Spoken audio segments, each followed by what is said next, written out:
Welcome to day 3 of my 2025 temperature blanket.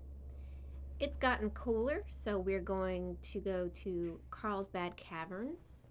It is 35 degrees currently, and that is this lovely blue. So let's do our first color change. People typically do color changes one of two ways. Some people will tie knots.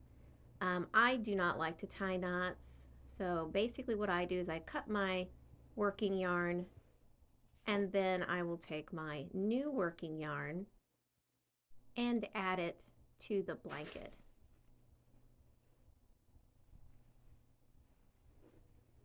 So here I am kind of, matching up the length.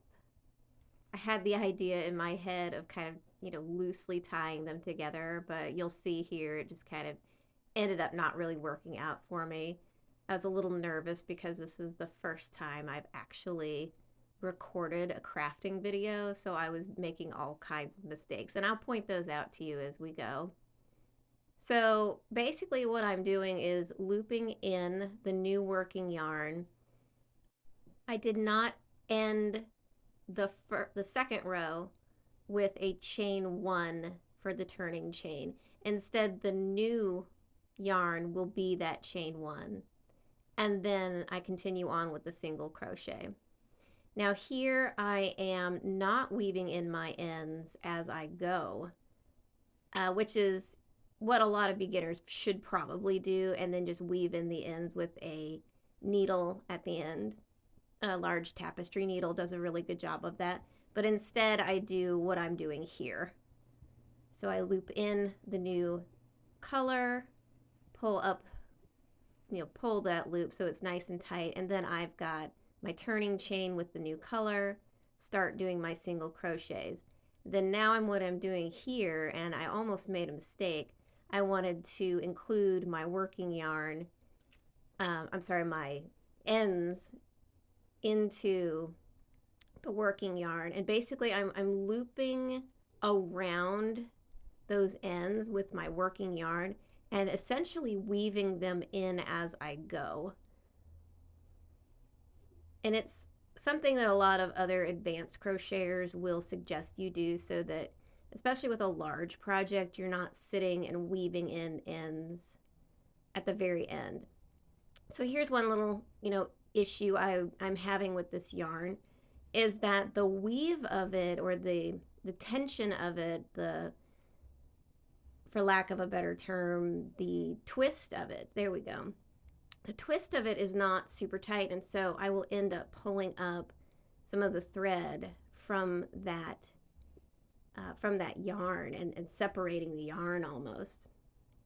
And so I know that's an issue with this yarn now. Here's another mistake I started making. I started wrapping up my ends with my working yarn, and I realized I was doing that mostly because I was nervous doing this, because like I said, I've never really recorded a crafting video before. So what I'm essentially doing again is working the working yarn around the ends and keeping the ends close to the piece.